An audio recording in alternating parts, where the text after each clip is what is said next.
भारत माता की, भारत माता की, भारत माता की, भारत माता की।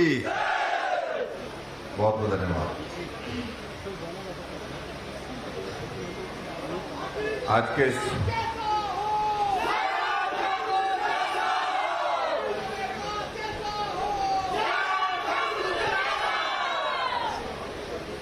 हिमाचल प्रदेश के 75 वर्ष की इस यात्रा के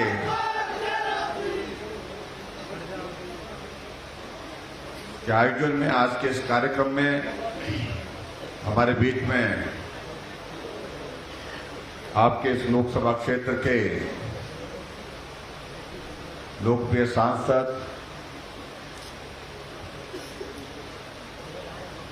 जहां के पूर्व में विधायक रहे और हमारी पार्टी के प्रदेश के सम्मानीय अध्यक्ष भाई सुरेश कश्यप जी, हिमाचल प्रदेश सरकार में ऊर्जा मंत्री भाई सुखराम चौधरी जी, आपके इस विधानसभा क्षेत्र से लोकप्रिय विधायिका श्रीमती रीना कश्यप जी, पूर्व में विधायक रहे और सिविल सप्लाई कॉर्पोरेशन के वाइस चेयरमैन भाई बलदेव तोमर जी, हमारे बीच में मार्केटिंग बोर्ड के चेयरमैन बलदेव भंडारी जी, जिला परिषद की अध्यक्षा सीमा कन्याल जी, पंचायत समिति की अध्यक्षा सरोज शर्मा जी, पार्टी के हमारे मंडल के अध्यक्ष सुरेंद्र नेहरू जी, नेहरू भी है यहाँ, अच्छा, हमने सोचा था नेहरू तो एक ही था, यहीं से गए थे।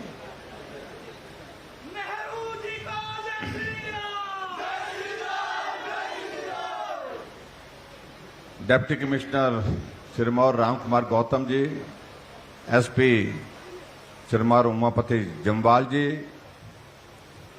यहां उपस्थित सभी अन्य वरिष्ठ अधिकारीगण,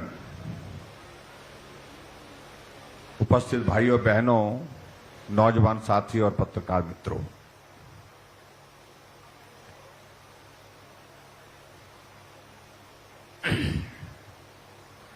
काफी लंबे अरसे के बाद पचौता के इलाके में आना हुआ है और यहां गर्मजोशी के साथ आप सब लोगों ने हमारा स्वागत किया, अभिनंदन किया, इसके लिए आप सबका बहुत बहुत धन्यवाद।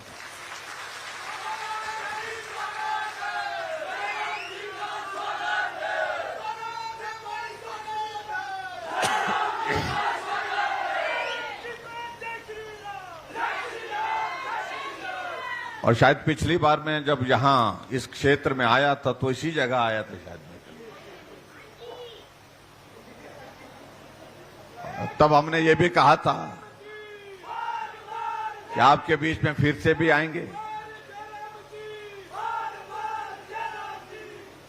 और आपके इस क्षेत्र से संबंधित सारे मसलों को लेकर के हमने जो जो किया जा सकता था वो हमने करने की कोशिश की है।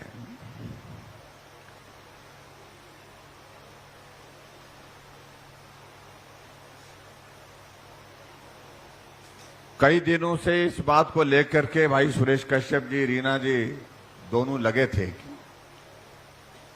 कि मैंने कहा कि मैं तो सिरमौर में जरूर से ज्यादा आ रहा हूं, बहुत ज्यादा आ रहा हूं, और सिरमौर वालों ने हमारे साथ रिश्ता ही मामा का लगा लिया।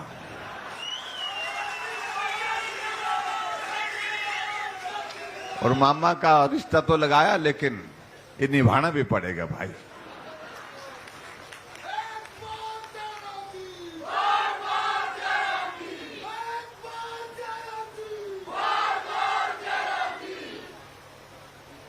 हालांकि इस विधानसभा क्षेत्र में भी मेरा आना हो गया, लेकिन आप लोगों के साथ वादा किया था कि पचौता के इलाके में जरूर आऊंगा, जरूर आऊंगा, ये मैंने बात कही थी। आज मुझे आप सबके बीच में यहां आने का मौका मिला, आप सबके दर्शन करने का मौका मिला।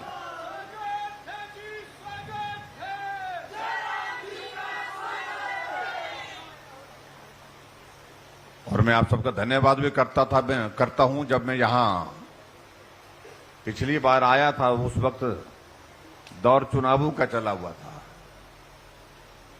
उपचुनाव का एक दौर आया था, एक परीक्षा का एक दौर आया था। उस परीक्षा के दौर में मैंने आप सबसे सहयोग मांगा था और आप सब लोगों ने सहयोग दिया था। और आज रीना कश्यप विधायक के नाते यहां पर आपके बीच में बैठी हैं, उसके लिए मैं आप सबका बहुत बहुत धन्यवाद भी करता हूं।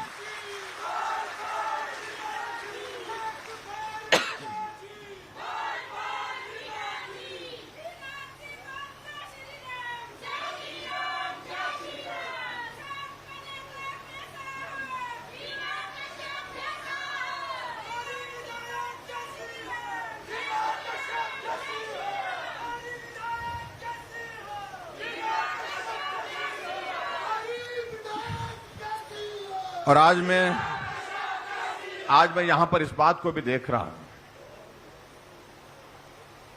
कि ये इलाका जो हमारा पछाद का इलाका और पचौता का इलाका तो आंदोलन के लिए भी जाना जाता है। जब भारत की स्वतंत्रता का आंदोलन था तो पचौता का ये इलाका बहुत बड़ा जो है वो आगे बढ़कर के काम करने वालों में से था।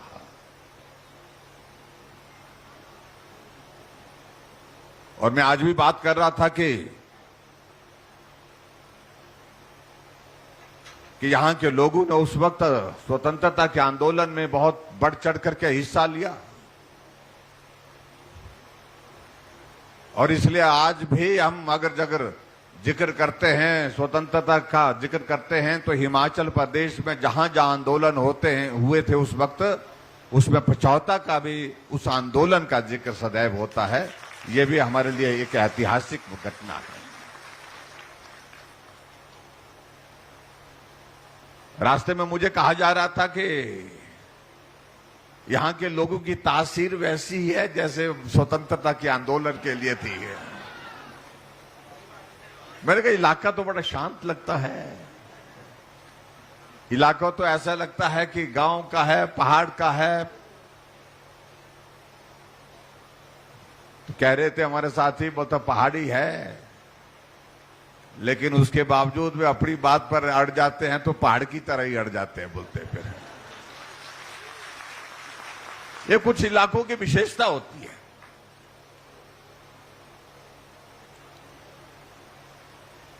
लेकिन मुझे इस बात की खुशी है कि हमने इस विधानसभा क्षेत्र के अंतर्गत जब कमिटमेंट की थी, जब उपचुनाव का दौर आया था, हमने कहा था कि आपके इस क्षेत्र के विकास के लिए मैं अपने विधानसभा क्षेत्र के विकास की तरह जो है अपने क्षेत्र की तरह काम करूंगा और हमने किया भी।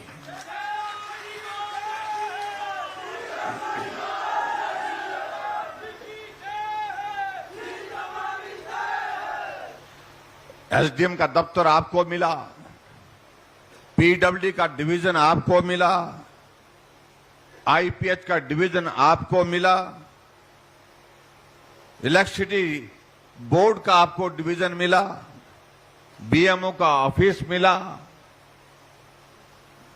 तो हमने कहा फिर बचा क्या भाई, अभी मेरे क्षेत्र में भी इलेक्ट्रिसिटी बोर्ड का डिवीजन नहीं है।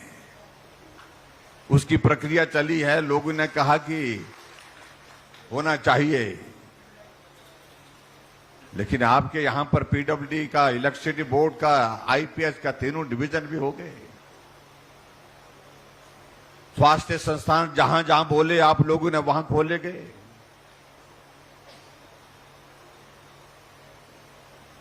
लेकिन मैं ये नहीं कह रहा हूं कि हमने एहसान किया, मैं कह रहा हूं कि आप सबका आशीर्वाद रहा, आप सबका सहयोग रहा और ये हमारा दायित्व बनता था, हमारी जिम्मेवारी बनती थी। जो हमने आपके साथ बात की थी उस बात को, उस वचन को निभाना बहुत आवश्यक था। इसलिए एक एक चीज को हमने पूरा करने की हमने कोशिश की।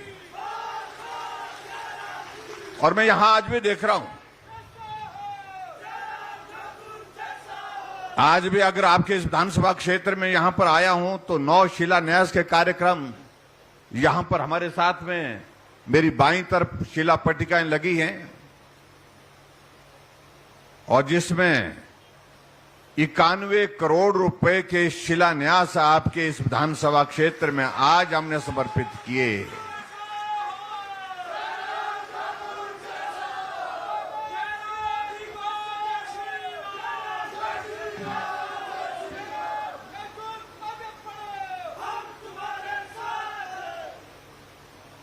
और इसलिए मैं इस बात को कह रहा हूं,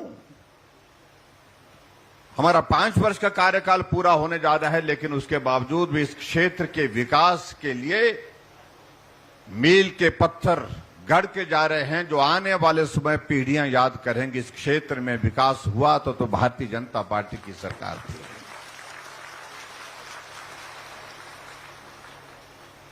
आज भाई और बहनों, मैं एक और बात को लेकर के भी आप सबके बीच में बात करने के लिए आए हैं। आदरणीय प्रधानमंत्री नरेंद्र मोदी जी के नेतृत्व में देश के अंदर आजकल एक बहुत बड़ा कार्यक्रम अमृत महोत्सव का चल रहा है। आजादी के 75 वर्ष पूरे हुए और आजादी के 75 वर्ष पूरे होने पर भारत की यात्रा का जिक्र आदरणीय प्रधानमंत्री जी अलग अलग स्थानों पर अलग अलग कार्यक्रमों के माध्यम से कर रहे हैं। और ये भी हमारे लिए सहयोग की बात है कि हिमाचल प्रदेश के गठन के भी 75 वर्ष पूरे हुए हैं, और जिसमें सिरमौर जिला की बहुत महत्वपूर्ण भूमिका रही है, क्योंकि हिमाचल निर्माता डॉक्टर वाईएस परमार आपके सिरमौर जिला के थे और इसी विधानसभा क्षेत्र के, इसी विधानसभा क्षेत्र के अंतर्गत है उनका कार्य। हमसे पहले आप लोगों ने डॉक्यूमेंट्री देखी होगी शायद, में कल मुझे मालूम नहीं दिखाई कि नहीं दिखाई। उसमें आपने देखा होगा कि मुझसे पहले जो 5 मुख्यमंत्री रहे उनके योगदान को भी हमने उसमें स्मरण किया, उनको भी धन्यवाद किया है।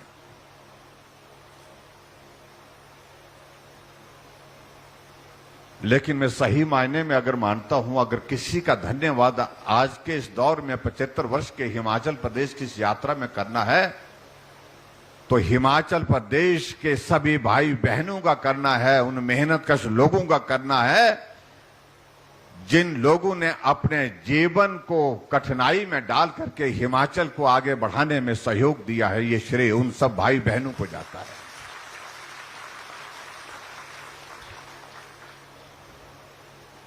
हमारे विपक्ष के मित्र आजकल पूछ रहे हैं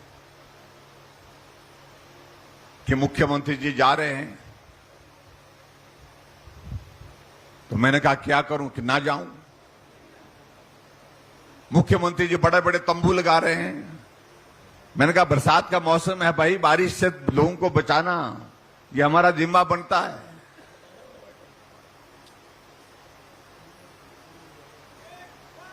कहा कि हिमाचल प्रदेश में 75 वर्ष के इस कार्यकाल में जो काम हुआ वो हमने किया है। मैंने कहा हम आपका भी धन्यवाद कर रहे हैं। मैंने सिर्फ एक बात कही कि सबसे बड़ी बात, मैंने कहा मेरी बात सुन लीजिए, मैं हिमाचल प्रदेश का मुख्यमंत्री हूं, लोगों का प्रतिनिधि होने के नाते मेरा यह जिम्मा बनता है कि जिन लोगों का हिमाचल को आगे बढ़ाने के लिए योगदान रहा है, जिनका समर्पण रहा है, जिनका मेहनत, जिनकी बहुत बड़ी एक मेहनत रही है, मैं हिमाचल प्रदेश में हर जगह जाकर के उनका धन्यवाद करूं। ये मेरा जिम्मेवारी बनती है और मैं उस जिम्मेवारी को निभाने के लिए हिमाचल प्रदेश के लोगों के बीच में जा रहा हूं। मैंने पूरे हिमाचल प्रदेश में 75 कार्यक्रमों का आयोजन किया है। हर विधानसभा क्षेत्र में जाकर के लोगों का धन्यवाद करना चाहूंगा मैं। ये बात मैंने कही, इसलिए कही क्योंकि आप सबके सहयोग के बिना यह संभव नहीं था। इस हिमाचल को आगे बढ़ाने का योगदान एक मजदूर का है, एक किसान का है, एक बागवान का है, एक कर्मचारी का है, एक अधिकारी का है, सब लोगों का है, एक नौजवान का है, एक बुजुर्ग का है, माताओं का है, बहनों का है। और उनके योगदान को हम क्यों न स्मरण करें।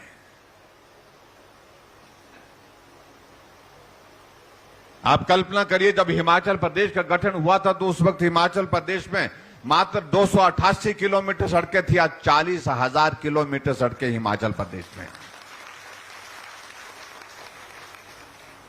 जब हिमाचल बना तो उस वक्त साक्षरता दर 4.8% थी और महिलाओं की साक्षरता दर उसमें मात्र 2% थी। आज पूरे देश भर में हिमाचल साक्षरता दर में नंबर 1 पर है, पहले नंबर पर है।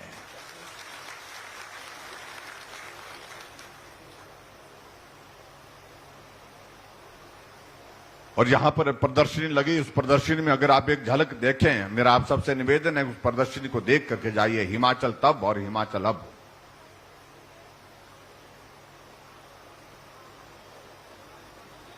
एक बहुत बड़ी यात्रा हिमाचल ने तय की है।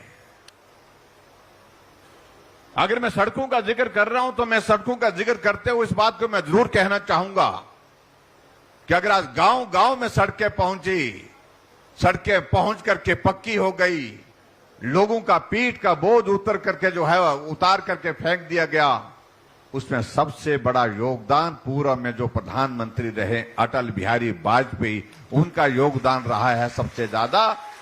क्योंकि 40,000 किलोमीटर सड़क,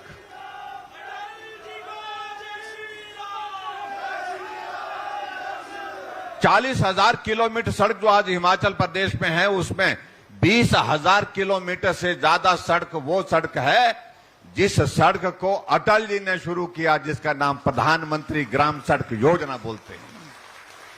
60,000 करोड़ रुपए की लागत से पूरे देश के लिए उन्होंने योजना की शुरुआत की थी।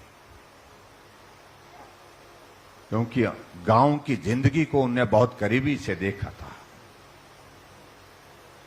शहर बस गए, सड़कें अच्छी हो गई, पक्की हो गई, लोग धनी हो गए, लेकिन गांव के लोगों का जीवन अभी भी कठिन। ये पहाड़ों पर चढ़ना, पहाड़ों से उतरना, पीठ में बोझ। तो ऐसे में उस वक्त अटल बिहारी वाजपेयी जी ने जब इस योजना की शुरुआत की तो उन्होंने कहा कि गांव के लोगों का पीठ का बोझ उतार करके फेंकना ये मेरा जिम्मा है, इस काम को हम करने जा रहे हैं और इसलिए सड़क इस योजना की शुरुआत कर रहे हैं। भाई और बहनों, मैं लंबी बात कहूं तो लंबी बातें जाएंगी, उन सारी बातों में जाने की आवश्यकता नहीं। बहुत लंबे अरसे के बाद भारत की एक आवश्यकता पूरी है कि जिस तरह का मजबूत नेतृत्व भारत को चाहिए था, वो नेतृत्व आज नरेंद्र भाई मोदी जी के रूप में आज प्रधानमंत्री के नाते काम कर रहा है। भारत की एक अलग पहचान बन गई। अंतर्राष्ट्रीय मंचों पर आप जाकर के देखेंगे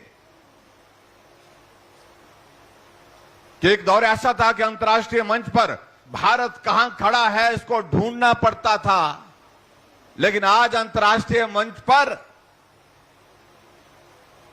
पूरा दुनिया का नेतृत्व भारत कहां खड़ा है उनके पास मिलने के लिए आता है, मोदी जी की एक झलक लेने के लिए आता है। ये अंतर है।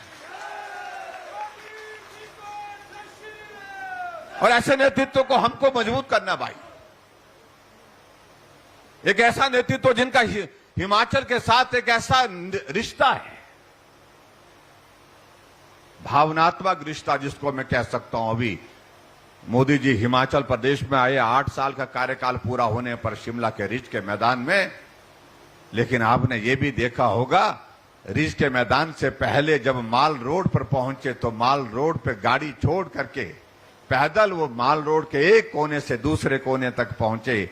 इस माल रोड पर मैं वर्षों तक घूमता था, साथियों को मिलता था, साथियों से बात होती थी। आज मुझे वही आनंद की अनुभूति हो रही है यहां माल रोड पे आकर के। पुराने दिन याद आ गए। ये हिमाचल, ये हमारे दिल में बसता। ये भाव किसी देश के प्रधानमंत्री के हैं तो नरेंद्र भाई मोदी जी के हैं। हमारे लिए सौभाग्य की बात, हमारी पार्टी के 2 बड़े नेता, वर्तमान के प्रधानमंत्री जी का मैंने जिक्र किया, लेकिन अटल बिहारी वाजपेयी भी जो प्रधानमंत्री भी रहे, तब भी वो हिमाचल प्रदेश में 5 दिन का, 7 दिन का कार्यक्रम, 4 दिन का कार्यक्रम मनाली में आकर के आप लोगों के साथ, यहां हिमाचल वालों के साथ जो है यहां गुजारते थे। एक ऐसा रिश्ता हिमाचल के साथ। लेकिन यहां ऐसे भी रहे प्रधानमंत्री जो हिमाचल प्रदेश को ऐसा मानते थे जैसे कि ये एक नगर पालिका है, एक नगर परिषद है, इसका कोई अस्तित्व नहीं है। हम छोटे हैं, लेकिन हमारा योगदान जो है वो संघर्ष की दृष्टि से बहुत बड़ा है। जब देश के लिए लड़ने की अगर बात आती है, सबसे पहला मेरा हिमाचल का सैनिक जाकर के सेना में आगे बॉर्डर पर सामना करने के लिए खड़ा होता है। और आपने देखा होगा जब कारगिल का युद्ध हुआ, जहां भारत के और प्रदेशों से भी सैनिकों ने उसमें काम किया, अपने जीवन की कुर्बानी दी, तो हिमाचल प्रदेश, छोटे से इस प्रदेश के भी 52 सैनिकों ने अपने जीवन की कुर्बानी दी।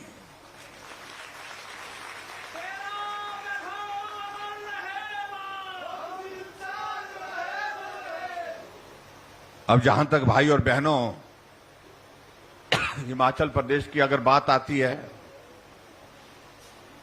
आप सबके आशीर्वाद से मुझे हिमाचल प्रदेश का नेतृत्व करने का मौका मिला इस सरकार का।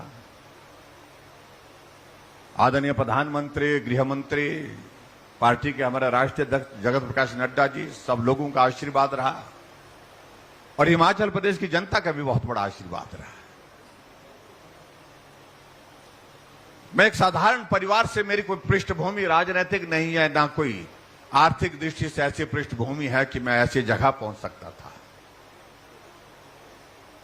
गांव में रहने वाला, 9 किलोमीटर जाता था स्कूल, 9 किलोमीटर आता था, 18 किलोमीटर का सफर में स्कूल के समय करता था, स्कूल आने जाने के लिए। हमारे कुछ नेता बड़ा कहते हैं ये पहाड़ देखने में सुंदर लगते हैं, देखने में तो सुंदर लगते हैं, लेकिन सुंदरता के साथ साथ में इन पहाड़ों की पीड़ा को तभी समझा जा सकता है, इन पहाड़ों में रहने वाले लोगों की पीड़ा को तभी समझा जा सकता है जब ये पहाड़ आप चढ़ करके पार करते हैं और उतर करके नीचे पहुंचते हैं, तब मालूम पड़ता है सुंदर तो है, लेकिन ये पहाड़ किस तरह का जीवन हमको सिखाता है। हिमाचल के बाकी नेताओं ने, मुझे मालूम नहीं, पहले तो डॉक्टर वाईएस परमार जी के जमाने में तो वो पैदल चलते थे,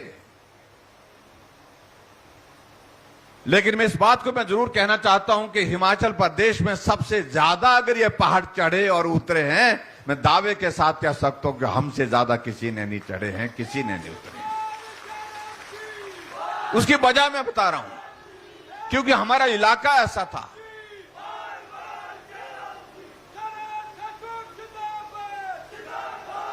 इसलिए पहाड़ में रहने वाले लोगों के दर्द को, उनके पीड़ा को अच्छी तरह से हम समझ सकते हैं।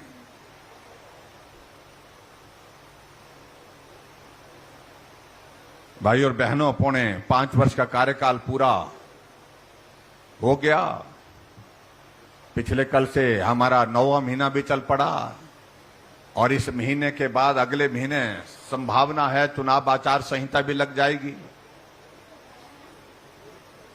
कहने के लिए हम 5 वर्ष का जिक्र कर रहे हैं, लेकिन यह हकीकत है कि 5 वर्षों में से 2 वर्ष से ज्यादा का वक्त हमारा ऐसा बीत गया जहां कोविड का दौर रहा, कोरोना का दौर रहा और ऐसा संकट रहा जिस संकट को किसी दूसरे मुख्यमंत्री ने नहीं झेला जो हमने झेला है।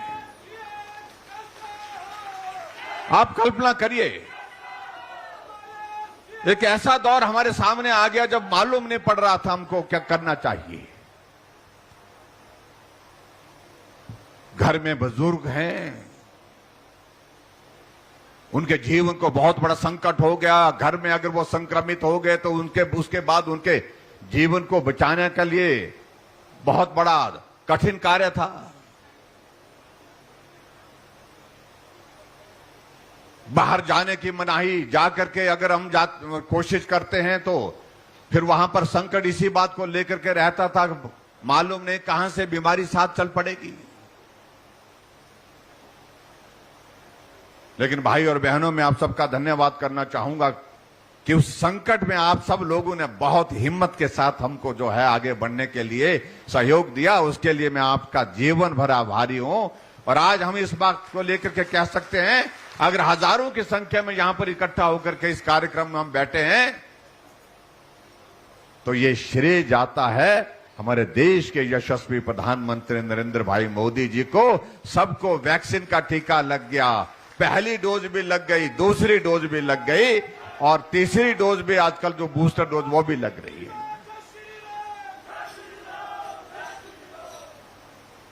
आप कल्पना करिए, अगर ये वैक्सीन नहीं होती तो क्या होता।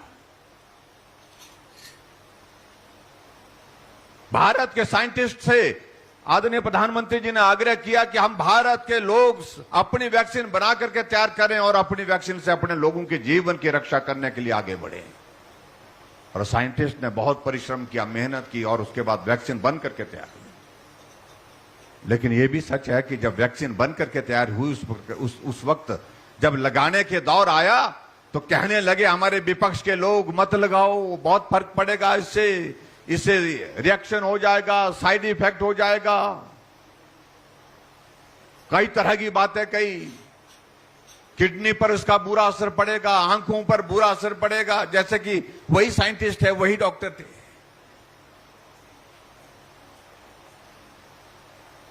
कुछ लोगों ने इस वैक्सीन को कहा कि ये तो मोदी वैक्सीन है, ये भाजपा की वैक्सीन है, हम नहीं लगाएंगे। लेकिन पूरा देश निकल पड़ा जब वैक्सीन बन करके तैयार हुई, जब प्रधानमंत्री नरेंद्र मोदी जी ने कहा कि आओ इस वैक्सीन के अभियान में आप सब जुड़िए, आप सब भी वैक्सीन लगाइए। लोगों ने किसी की ना सुनी, किसी की ना माने, तैयार होकर के वैक्सीन सेंटर में कतार में लगे और वैक्सीन लगा करके घर पहुंचे। आज सुरक्षित भारत हो गया, सुरक्षित हमारा हिमाचल प्रदेश हो गया। और मुझे इस बात की खुशी है कि हिमाचल प्रदेश ने वैक्सीन के इस अभियान में पूरे देश में सबसे बेहतरीन काम किया। पहली डोज पर भी पहले नंबर पर रहे, दूसरी डोज में भी पहले नंबर पर रहे। इसके लिए मैं आप सबको बहुत बहुत बधाई देता हूं।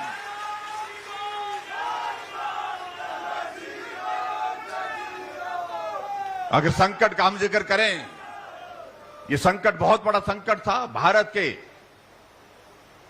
अलग अलग हिस्सों में हिमाचल के हमारे भाई बहन, हमारे बच्चे, 2.5 लाख बच्चे जो है, 2.5 लाख लोग जो फंसे हुए थे संकट में, उनको घर वापिस लाना एक बहुत बड़ी चुनौती थी, लेकिन हमने घर पहुंचाया। हिमाचल के हमारे बच्चे कोटा में पढ़ने के लिए गए थे। 1 महीना तक लॉकडाउन के अंदर रहने के बाद उन बच्चों ने वीडियो बना करके भेजा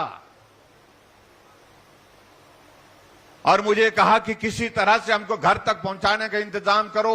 न खाने के लिए कुछ रह गया, न बाहर जाने के लिए कुछ रह गया। मैंने हिमाचल के उन बच्चों की कुछ सुरक्षित वापसी के लिए एक बात तय की। यहां से मैंने बसें, HRTC की बसें भेजी, 60 बसें रवाना की और राजस्थान के कोटा में वो बसें खड़ी की। उन बच्चों को बस में डाल करके घर तक छोड़ कर आए, एक एक बच्चे को घर तक छोड़ करके आए। पूना में हमारे बच्चे पढ़ने के लिए, बेंगलोर में, नागपुर में, दिल्ली में और गोवा में 5000 नौजवान हिमाचल प्रदेश के होटल रेस्टोरेंट में काम करने के लिए गए थे। वहां से उन बच्चों ने भी होटल रेस्टोरेंट बंद होने के बाद वहां से अपने वीडियो बना करके भेजे कि हम इस हालात में जी रहे हैं, हमें घर ले चलिए किसी तरह से भी। हमने 5 ट्रेनें वहां से चलाई गोवा से, और गोवा से उन 5 ट्रेनों में 5000 नौजवान जो हिमाचल के थे उनको घर तक सुरक्षित पहुंचाया। बहुत कठिन कार्य था, लेकिन फिर भी इस काम को पूरा करने में आप सबका सहयोग रहा, उसके लिए मैं आप सबका भी धन्यवाद करता हूं। बाकी रही जहां भाई और बहनों यहां की बात, आजकल हमारे कांग्रेस के मित्र बहुत उछल उछल के कह रहे हैं हम आएंगे। हमने कहा आएंगे कहां से, जब आने देंगे तो आएंगे। आने के लिए गुंजाइश बची कहां से? पूरे देश भर में कांग्रेस समाप्त हो गई। उत्तर प्रदेश में 400 सीटों पर चुनाव लड़े थे, 367 पर जमानत जब्त हुई, 2 सीटें आई। हमने कहा हम रिवाज बदलेंगे, ये 5-5 साल का सरकार बदलने का रिवाज जो है अब की बार बंद करेंगे और हिमाचल में भाजपा की सरकार है, फिर भाजपा की सरकार बनाएंगे। तो हमारे उन मित्रों को बहुत परेशानी है।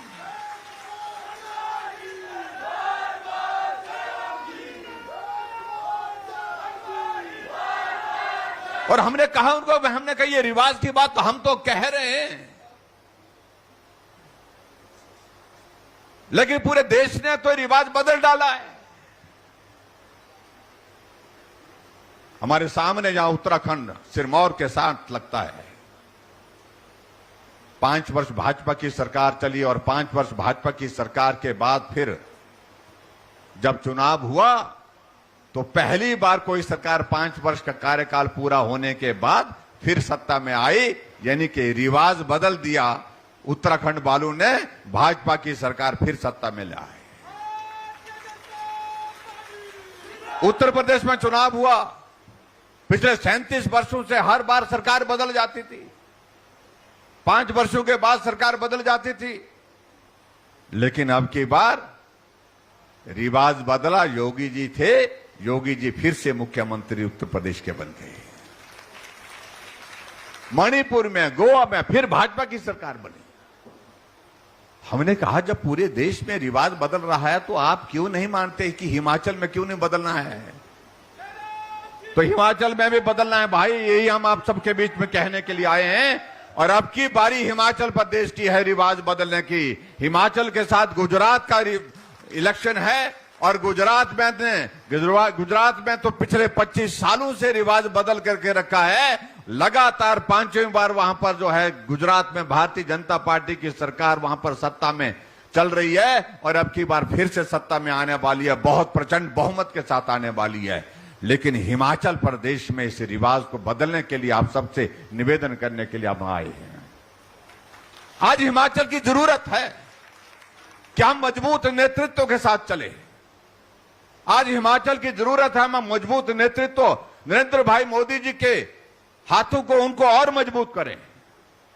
इसलिए भाई और बहनों, ये बहुत आवश्यक है। लेकिन जब हम ये रिवाज बदलने की बात कहते हैं तो हमारे कुछ मित्रों को बहुत परेशानी होती है, ये तो बड़े बड़े लोग नहीं कर पाए। हमने कहा ये बड़े बड़े लोग कौन थे भाई? लोग तो लोग होते हैं, बराबरी होते हैं। किसी का ये होता कि कुछ 5 फुट होते हैं, कुछ 5 फुट 7 इंच होते हैं, 8 इंच होते हैं। ऐसा तो है नहीं कि 20 फुट का कोई बड़ा आदमी होगा तो उसको ही बड़ा बोलेंगे। आपके खली साहब है यहाँ थोड़े। हमने कहा ये बड़े का मतलब, तो कहा कि राजा साहब 6 बार मुख्यमंत्री रहे लेकिन सरकार वो भी नहीं बना सके, बोलते दोबारा बोलते हैं जयराम तो किस खेत की मूली है। मैंने कहा ये तो बड़ी अच्छी बात कही भाई। हमने कहा कि सारे काम बड़े आदमी से नहीं होते हैं, कुछ काम छोटे आदमी से भी होते हैं। और एक तो मैंने उनको कहा कि आदमी सिर्फ आदमी होता है, ना छोटा होता है ना बड़ा होता है। कम से कम इस नजरिए को तो कायम रखो, इंसानियत को कायम रखें। हम अपने आप को बड़ा कहना ये कतई भी किसी तरह से भी एक व्यवस्था का मजाक है। लेकिन हमें कोई आपत्ति नहीं, हम छोटे हैं तो छोटे ही सही। हमने छोटे होकर के काम किया है, संघर्ष से आगे बढ़े हैं, गरीब के करीब रह करके हमने काम किया है, गरीबी में जीवन जिया है, इसलिए जीवन के अनुभव से बहुत कुछ सीखा है। जो बड़े लोग हैं उनको समझ में नहीं आया कि गरीब लोगों के लिए मदद करने के लिए रास्ते निकालने चाहिए, क्योंकि उन्होंने गरीबी को देखा नहीं। हमने हिमाचल प्रदेश में जो हमको ये समझा रहे हैं, बड़े छोटे की बातें कह रहे हैं, इस छोटे आदमी ने हिमाचल प्रदेश में 7 लाख लोगों को पेंशन शुरू की, बुजुर्गों को पेंशन शुरू की। और वो जो बड़े लोग थे उनके जमाने में मात्र 4 लाख लोगों को पेंशन मिलती थी। वो 400 करोड़ रुपए खर्च करते थे पेंशन पर, हम 1300 करोड़ रुपए खर्च कर रहे हैं पेंशन पर। मैं छोटा हूं लेकिन उनसे ज्यादा बड़ा काम हमने किया है। जहां माताएं बहनें बैठी हैं, हर घर में गैस का चूल्हा पहुंचना चाहिए। इसके लिए आदरणीय प्रधानमंत्री जी ने पूरे देश भर में उज्ज्वला योजना की शुरुआत की। मेरे पास कुछ महिलाएं आई और उनने एप्लीकेशन लिख करके दी, मुझे कहा कि हमको भी गैस चाहिए। हमने कहा गैस मिल रही है ना, आपको भी मिल जाएगी। बोलते जी हमको बताया गया, हम गए थे, हमको कहा कि आपको गैस नहीं मिल सकती है।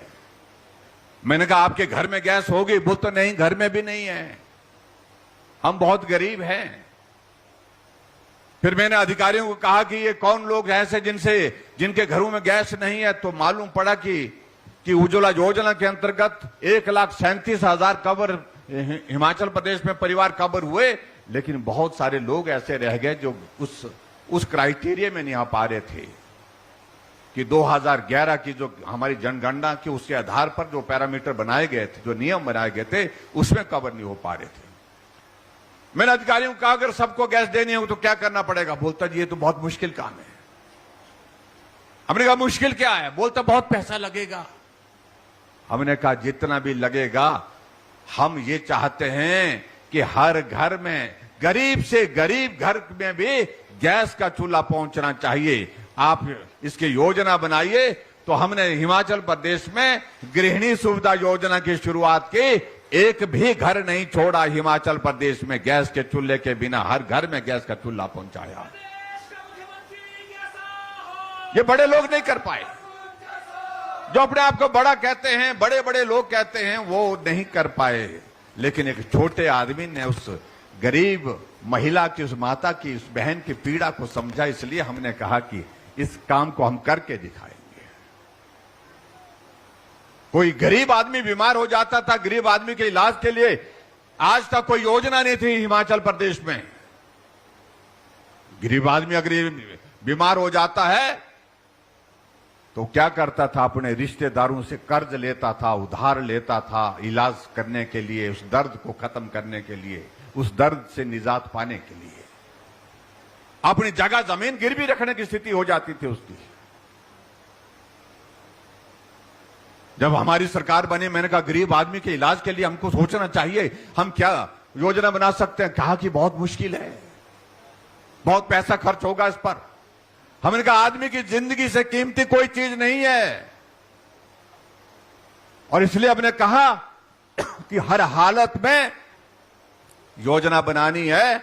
और आदरणीय प्रधानमंत्री जी ने आयुष्मान भारत पूरे देश के लिए शुरू की, और उसी को आगे बढ़ाते हुए हमने पूरे हिमाचल प्रदेश के हर एक आदमी के लिए हिमकेयर की शुरुआत की। आज गरीब आदमी अगर बीमार हो जाता है, पैसे अगर जेब में नहीं है, तो वो हिमकेयर का कार्ड लेकर के हॉस्पिटल जाता है, उसका इलाज वहां पर होता है।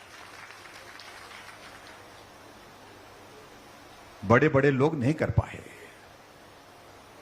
क्योंकि वो बड़े बड़े लोग छोटे लोगों के, गरीब लोगों के उस दर्द को समझते नहीं थे।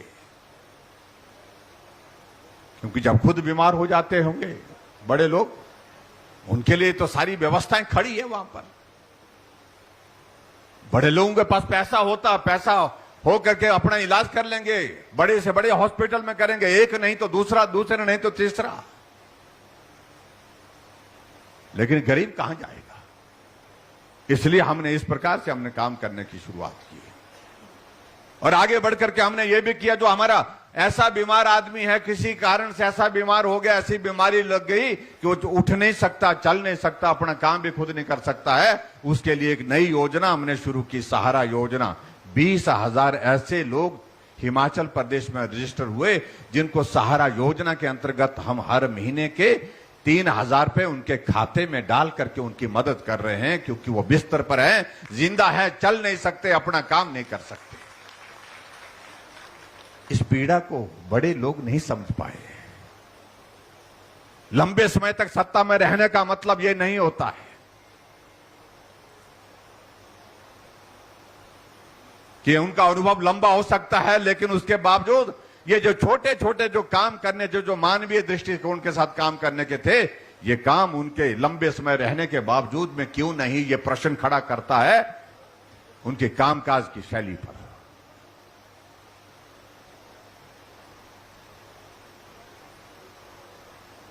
कई बार मुझे बहुत ऐसा लगता है, मैं शिमला में एक कार्यक्रम में था, उस कार्यक्रम में हमने जो सहारा योजना के अंतर्गत जिन लोगों को हमने मदद की है, उन लोगों को मंच पर बुलाया गया था, कुछ लोगों को बुलाया गया था। कांगड़ा जिला की एक महिला को बुलाया गया मंच पर, और उसके बारे में जब बताया गया कि उस महिला के शादी के बाद पहला जब बच्चा हुआ तो वो अपाहिज निकला है, और दूसरा बच्चा हुआ कुछ वर्षों के बाद तो वो भी वैसा ही निकला और तीसरा बच्चा हुआ और वो भी बदकिस्मती से वैसा ही निकला, अपाहिज निकला। उसके पति ने अपनी पत्नी को छोड़ करके चला गया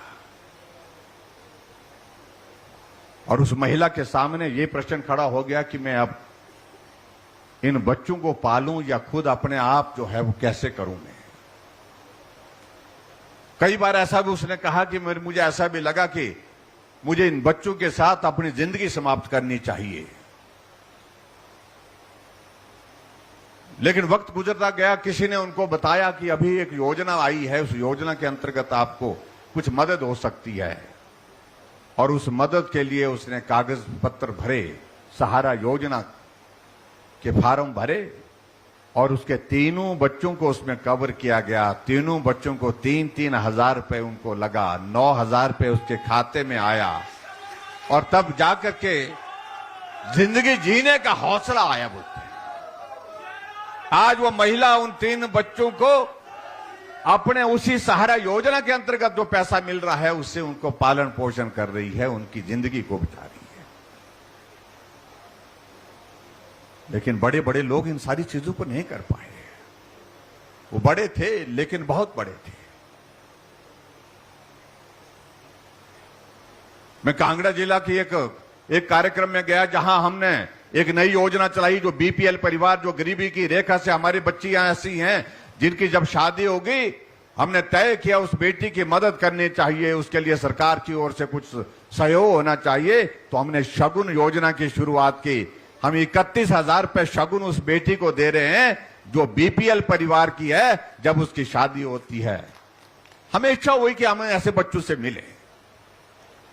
कांगड़ा में बैजनाथ में उस कार्यक्रम में था, एक बेटी को बुलाया गया, उसकी शादी हुई तो मैंने उसको बधाई दी, शुभकामनाएं दी। फिर उस बेटी से जब मैंने पूछा, मैंने कहा बेटी मुझे एक बात बताइए, जो आपको शगुन योजना के अंतर्गत 31 हजार रुपए आपको मिला सरकार की ओर से, आपने उस पैसे का क्या किया?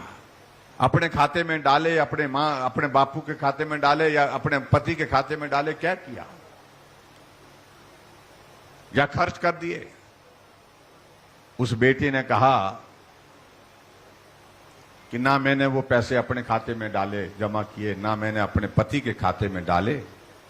वो पैसे जो 31 हजार रुपए मिले थे वो मैंने अपने पिताजी के हाथ में निकाल करके दे दिए। हम सब लोग हैरान थे कि हमने कहा वो शगुन तो आपको दिया था। उसने बेटी ने कहा कि शगुन मुझे दिया था, लेकिन मेरे पिताजी मजदूरी करके अपने परिवार का पालन पोषण करते हैं। जब मेरी शादी की बात आई तो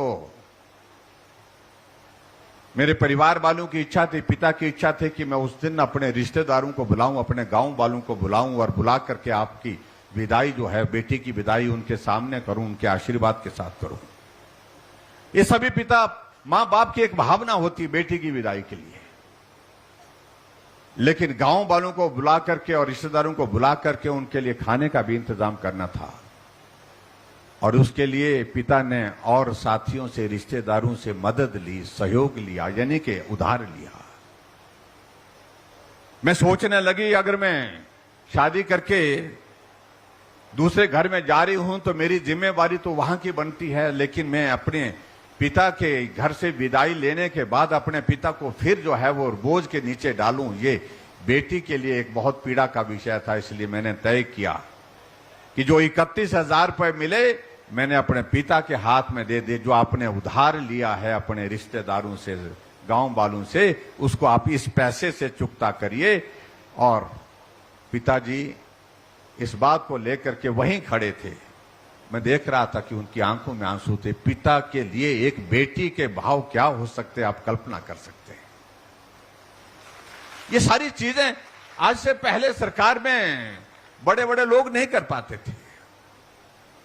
हमारी सरकार ने इस प्रकार की योजना चलाई ताकि गरीब के करीब रह करके काम करें। अभी हमने और चीजों को लेकर के काम किया है। यहां पर मैं देख रहा हूं कि इस पंडाल में 2 हिस्से किए हैं। एक तरफ महिलाएं बिठाई गई हैं, एक तरफ पुरुष बिठाए गए हैं। महिलाओं की संख्या पुरुष से कम नहीं है, ज्यादा ही हो सकती है। कुछ महिलाएं वहां पर भी बैठी हुई हैं। जब आबादी का आधा हिस्सा महिलाओं का है तो हमने तय किया कि महिलाएं आजकल कामकाज के लिए बाहर भीतर भी जाती हैं, इसलिए उनके आने जाने की व्यवस्था सरल करनी चाहिए। हमने तय किया कि बसों में आने जाने का किराया माताओं और बहनों से आधा लिया जाएगा। हमने आधा किया, लेकिन आज से पहले जो सरकारें रही उनने इस सारे विषय को लेकर के सोचा नहीं। जब हमने इस प्रकार का निर्णय किया, इस तरह की घोषणा की, हमारे कुछ मित्रों ने कहा कि मुफ्तखोर बना दिया। हमने कहा कि ये शब्द ठीक नहीं है। माताओं बहनों के लिए इस प्रकार से हमने जो मदद की है, इसको इस तरह से परिभाषित नहीं किया जा सकता है।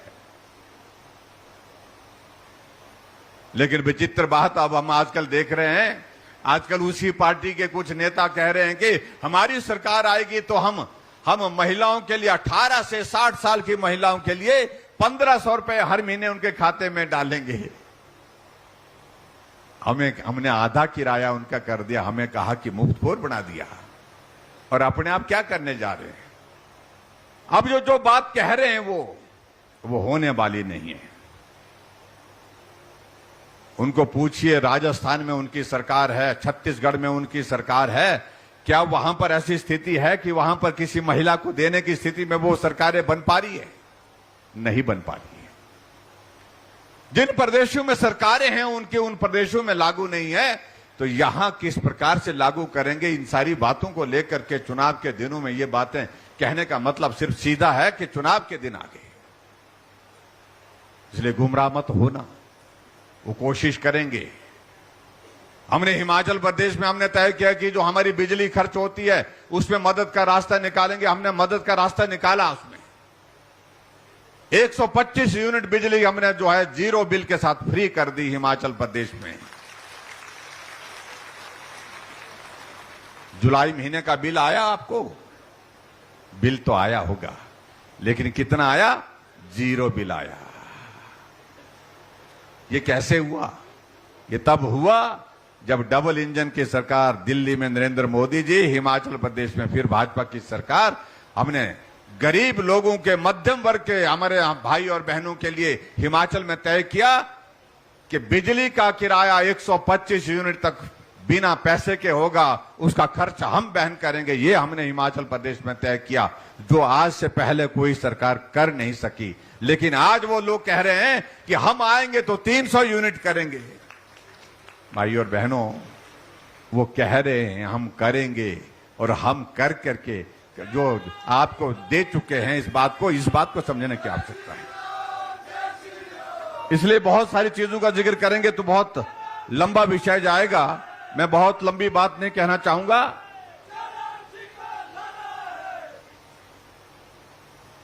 यहां आप लोगों ने बातें कही हैं। सिरमौर जिला का एक भावनात्मक एक मुद्दा है। मामा बोला है तो मेरे को भी बोल रहे हैं कि भाई जयराम मामा आ गए। तो अब और मामा बोल दिया तो भांजों का ख्याल रखना पड़ेगा भाई। और इसलिए हमने कहा है कि बहुत जल्दी जो आपका जो मुद्दा है उसका समाधान की दृष्टि से हम बहुत करीब पहुंच गए हैं, और मुझे लगता है कि बहुत जल्दी वो निर्णय हो जाएगा, जिसमें आप सबको एक बहुत बड़ा जो हार्टी वाला इश्यू है उसका समाधान हम करेंगे। ये मैं आपके बीच में कहना चाहता हूं। हम सब लोग मिलकर के चलेंगे, हम मिलकर के काम करेंगे। और मैंने इस बात को स्पष्ट किया, कुछ लोग हमारे बीच में इस तरह के गुमराह करने की कोशिश कर रहे हैं हमारे अनुसूचित जाति के भाई और बहनों को। मैं उनसे इतना ही कहना चाह रहा हूं, आपके अधिकारों को जिस प्रकार से हैं उनको वैसे ही कायम रखेंगे, उसमें कहीं भी किसी तरह से भी जो कोई आंच नहीं आने देंगे। ये हम करने की कोशिश करेंगे।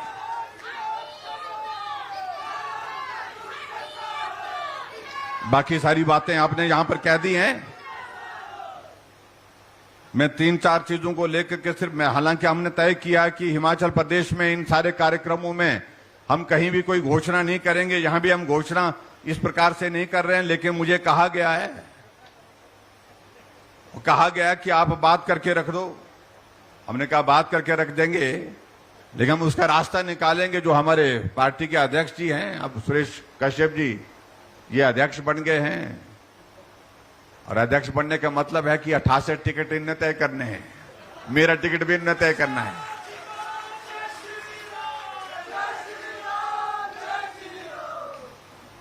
तो इसलिए मैं आप सबके बीच में सिर्फ इतना ही कहना चाहता हूं, जो कुछ बातें बताई हैं, 3-4 चीजें, उन सारी चीजों को लेकर के मैं रास्ता निकालूंगा।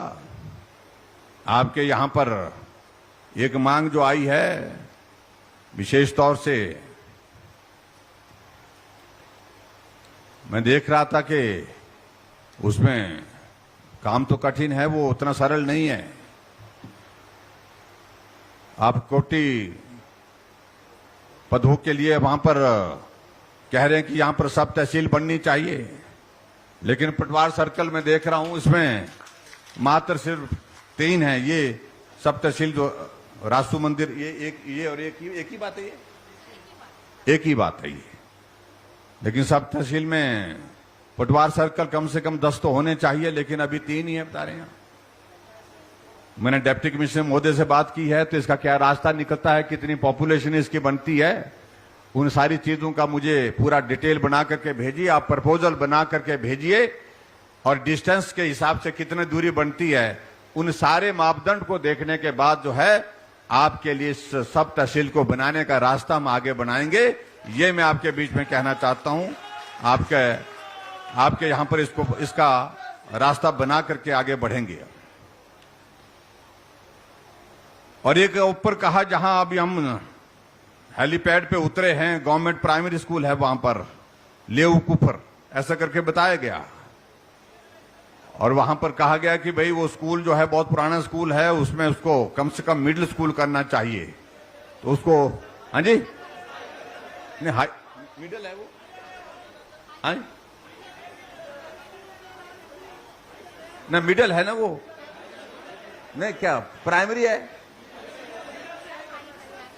ना, ना प्राइमरी से हाई थोड़ी होना वो, नहीं तो प्राइमरी से हाई कैसे होगा? हाँ मिडिल है ये, मिडिल है ये, अच्छा पक्का ना मिडिल है,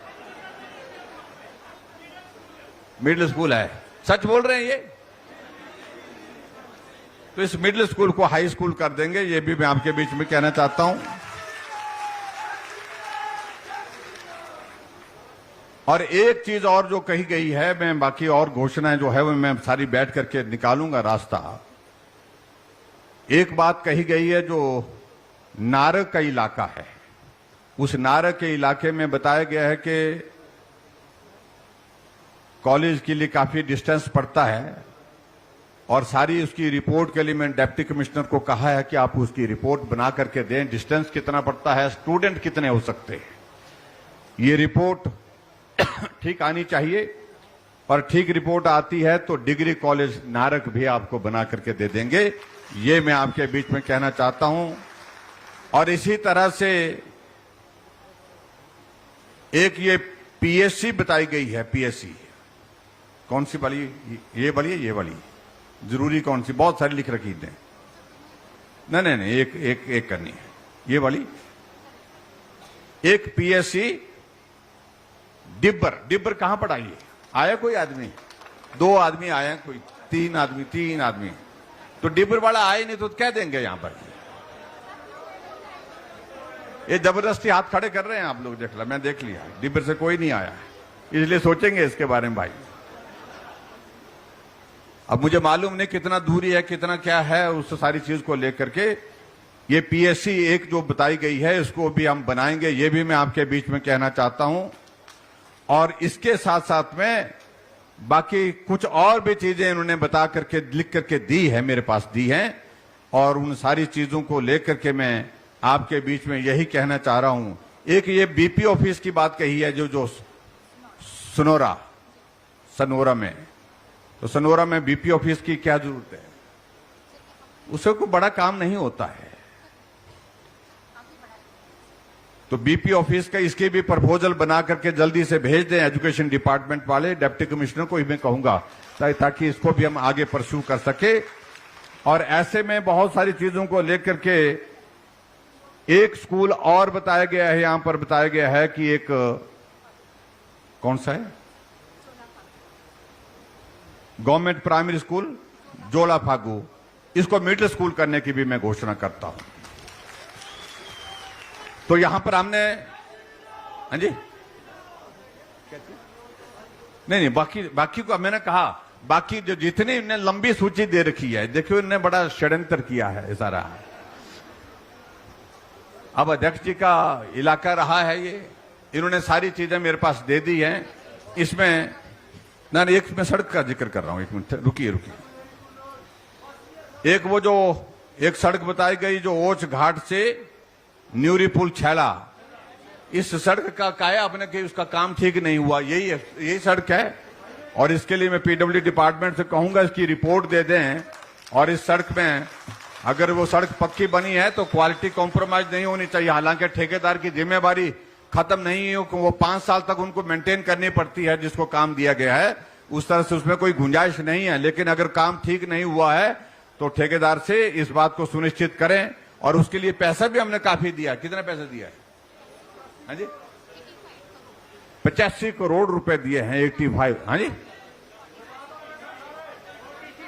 अब इसको ये क्वालिटी कॉम्प्रोमाइज नहीं इसमें होनी चाहिए, इस बात को हम सुनिश्चित करेंगे। बाकी एक और सड़क के लिए कहा गया, यहां पर जो धामून हबन रोड के लिए कहा गया कि इस सड़क को पक्का करने की बात आई है कि इसको पक्का कर दिया जाए, ताकि तो इसको पीडब्ल्यू डिपार्टमेंट को मैं कहूंगा कि वो सुनिश्चित करें, इसकी सारी प्रोसेस करें, इसकी फॉर्मेलिटी कंप्लीट करें ताकि इसको हम पक्का कर सकें।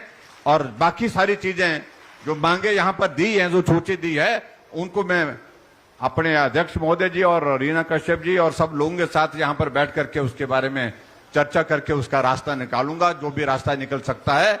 ये मैं आपके बीच में कहना चाहता हूं। क्या राजगढ़ से कोई आया वो यहां? तो वहां पर स्कूल तो है ही है,